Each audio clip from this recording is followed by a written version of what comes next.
Hi, everybody. This is Rosalind Kahn, and I'm so excited today to have a rock star with us. Oh my God, this is Rockin' Guy who's been in the rock world for over 30 years. And better than yet, this is a man with compassion and heart. See, Oh, we have a misnomer about rock stars into all that naughty stuff. But this guy created a best-selling book called Rockin' Recipes for Autism. Now, tell me, how did a guy dressed like you and rock and roll for 30 years on the top 50s develop a heart of compassion? I don't see how they go together. It's like a misnomer. Can you tell hey, me how how you that doing, started? Austin? Hey, no, thanks for having me on. I tell you, it's amazing that the musicians that give back. I mean, just because of the long hair, we might be wearing your mom's shirt and wearing eyeliner. That doesn't mean that we don't have families and everything else. So, what I did was I had a radio show for a couple years, talk radio, and I was interviewing rockers.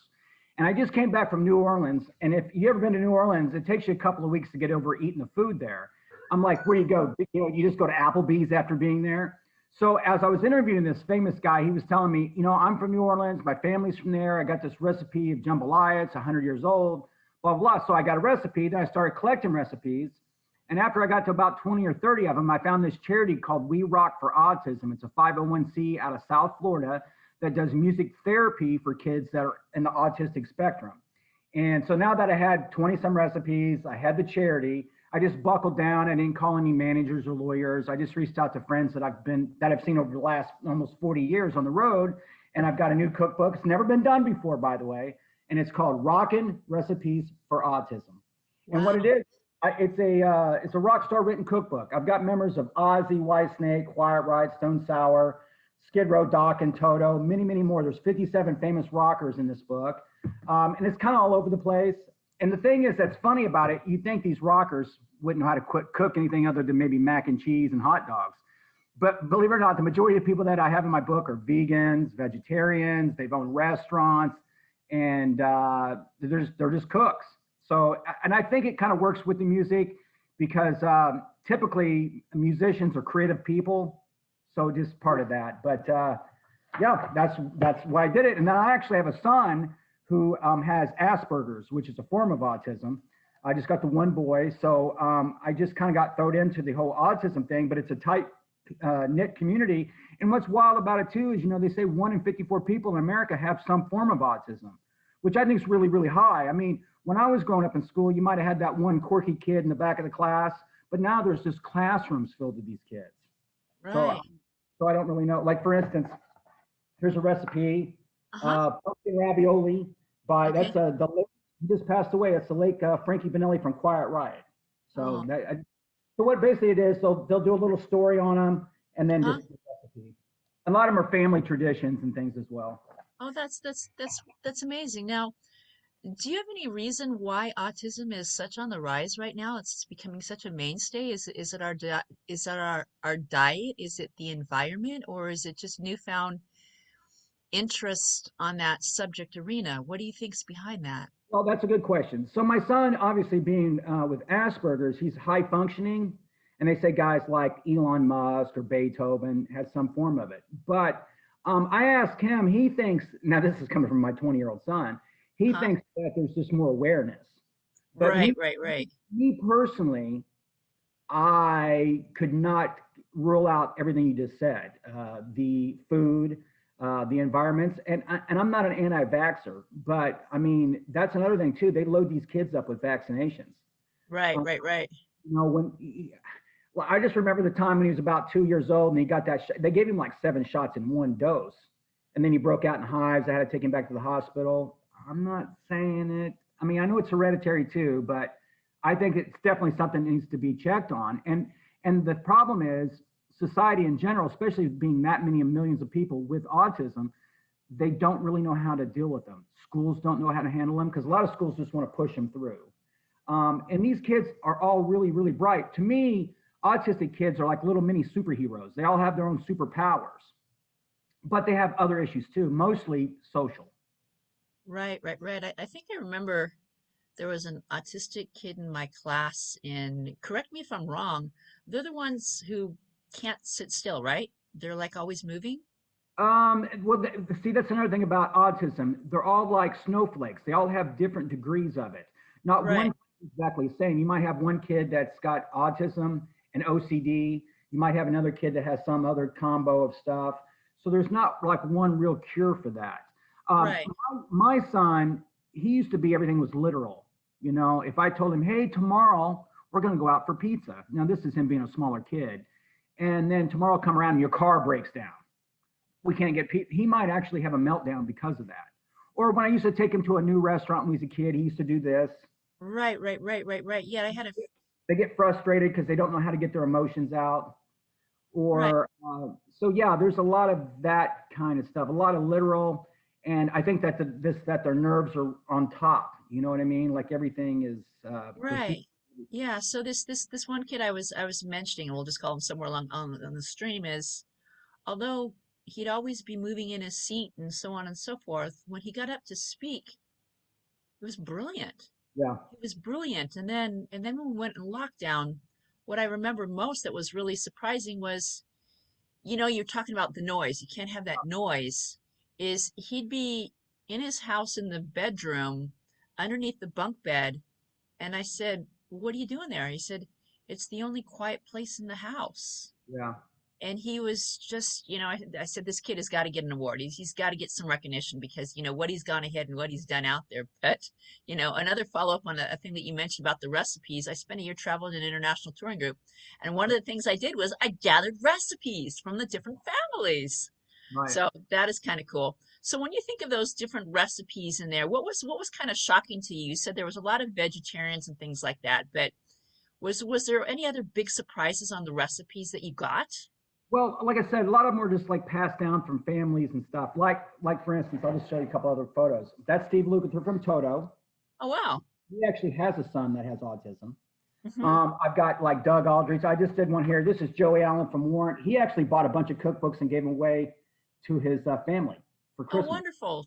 So they're very excited to be published in the thing. And then like I told you, this made Rachel Ray last year during COVID. So I thought, Wow. who thought a rocker would be in Rachel Ray? But Wow. the main thing about it is almost everybody can cook one thing. That's what I've learned. And again, I thought I was going to get lots of mac and cheese and things like that, ramen noodles. And half of these recipes I can't even pronounce. So Wow. they just how talented that these guys really were and how excited they were to be in a cookbook and how cool it was for them to give up their time for autism. And that, like I said, I just mentioned Steve Lukather has a young son. Everybody's connected to it somehow. There's, Wow. if it's a cousin, a brother, a friend, so there's a lot that's involved in it. And again, the thing that I liked about the cookbook, see, I happen to be engaged with this girl from Valdosta. She was raised in a diner. So now I know what sweet tea and catfish, collard greens, and cheese grits. I mean, I knew Wow. that stuff before I moved south. And she still pulls out her Martha Stewart or Paula Deen cookbook. So what I like about the cookbook, as a musician, when you cut a new song, it's only good for so long. The Right. initial push, and then unless you have a hit that carries on forever, which most bands don't, Right. after 3 or 4 months are like, what else do you have new? The thing about a cookbook is they don't expire. So if you happen, like yourself, you happen to like to cook and you want to know what Ricky Rocket from Poison cooks, then you get the book, or you happen to be a Poison fan, or you just want to Right. help autism, you get the book. So I like it for the fact that, again, it doesn't really expire. And it's a 2-pound book. Again, 57 famous rockers. You'll know them all. I've got Grammy winners and everything else in here. And the book sells for $29.99, which is very inexpensive. I probably should have got $50, but it's my first book. I didn't know what I was doing.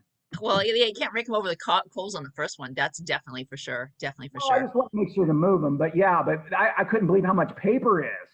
Paper, you've done a book. Paper is expensive. It is really, really, really expensive. So what's Yeah. what's been your key to your marketing success besides the Rachel Ray show? And Well, again, the book came out towards the end of last year during COVID, so a right.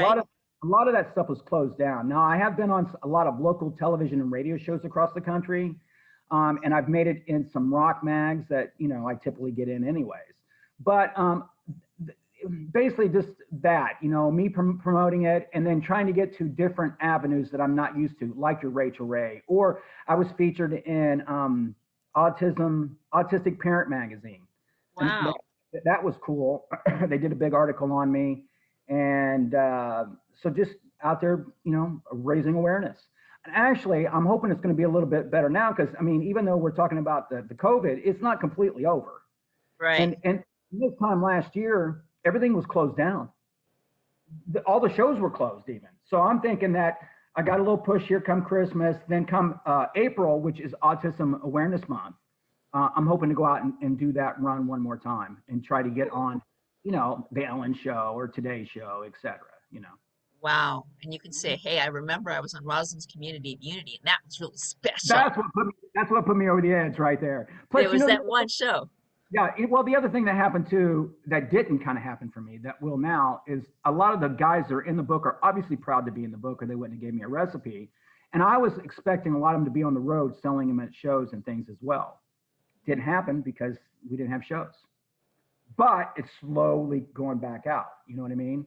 So I would Right. love to see, like I said, Whitesnake do a show, in front of 20,000 people and be able to sell the book as well. Wow. Well, what might be kind of interesting, one of the things I was thinking of my book was, and you could even do this in the world that we're at right now, is getting two or three of them together, putting a video together. Joe Boy could help you on this, Yep. and the Tiberius show is do things that you can send off to schools, Yeah. talking to kids and getting the word out that way. Of, Okay. here's three people on this part, three people on this part, three people on this part, and so on and so forth. Right. Showing them ways of healthy cooking and things that you could do, of different sides of rock artists and things like that. I'm with you on all that. The only problem that I have is there are a few organizations out there that do autism organizations, but they have their own agenda. They have their own stuff that they're pushing. You can't go to you go to one of these particular. I can give you. I'm not going to say their name, but they got a few million They followers. they they've got their own little things that they want to do at their particular events, and everything's in the I's and the T's and the Q's and the R's.